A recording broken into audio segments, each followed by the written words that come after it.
bear in mind that we cannot say that we know that there was not a prime mover. It's not within our compass. Pitifully ignorant as we are, only scrabbling on the lower slopes of the study of physics, as all of us are, even the best, we may not say that we know there was no prime mover. We may not say that. We can say that all the laws appear to operate without that assumption.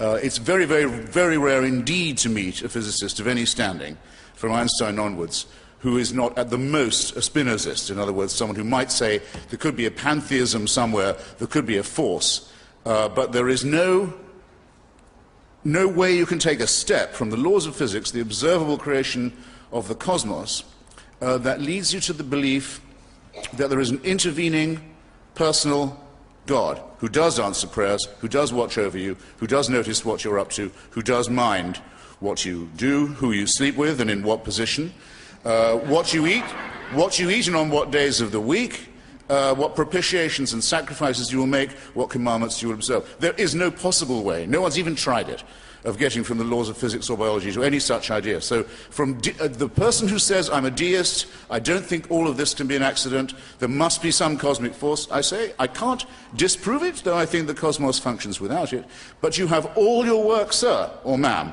still ahead of you before you can say that Jesus of Nazareth was a real person, let alone that he was the Son of God, let alone that his mother was a virgin, let alone that he was resurrected. None of these things, by the way, would prove he was the Son of God, if they did happen.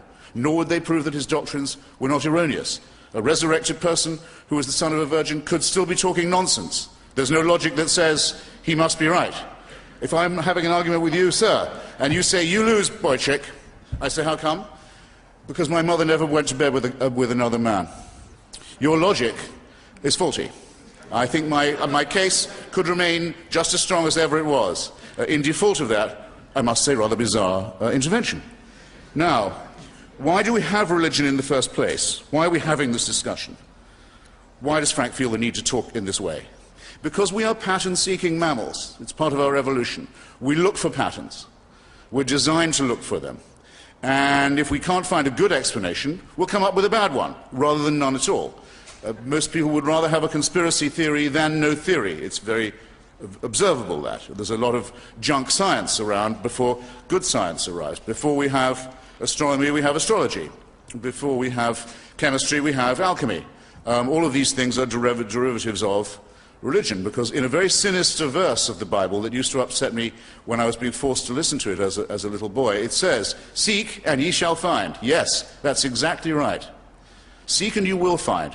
Seek for an explanation of volcanic eruptions when you're living in a primitive society, and you will think they're probably a visitation from an angry deity. And if you're told you can postpone the next eruption by throwing a few live babies into the lava down the crater, that's what you'll do.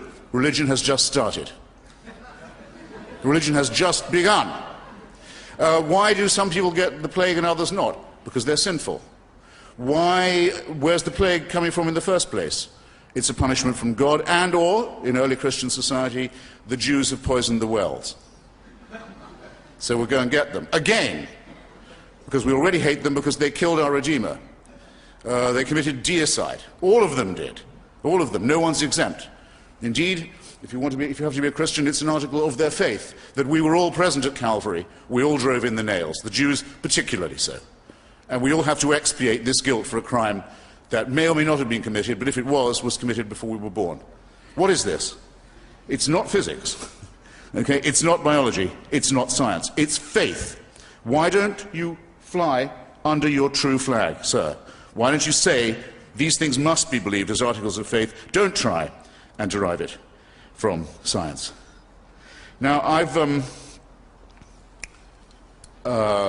can't improve on the argument that David Hume came up with, against the idea of the supernatural, against the idea that the laws of nature are occasionally suspended in order to make people's faith a little more secure.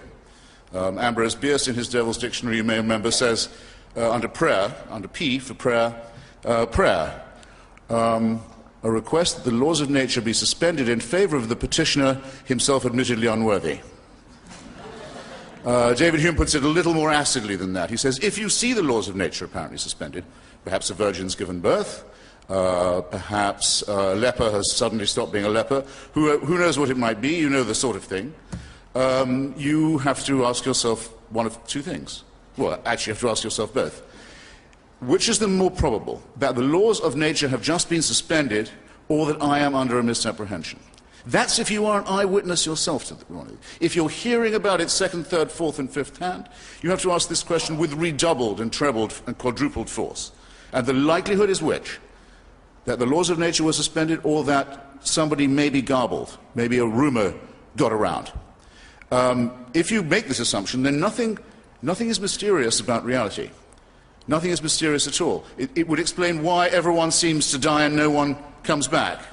No longer a mystery about that. It would explain why some people are cured of leprosy and other even worse diseases if they go to the doctor, and if that doctor has access to certain kinds of drugs, but not if they don't.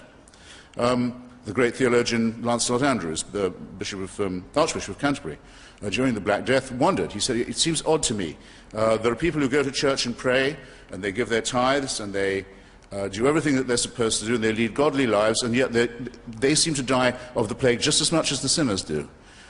He went to his grave, the Archbishop, not realizing that he'd very nearly stumbled on a very good point.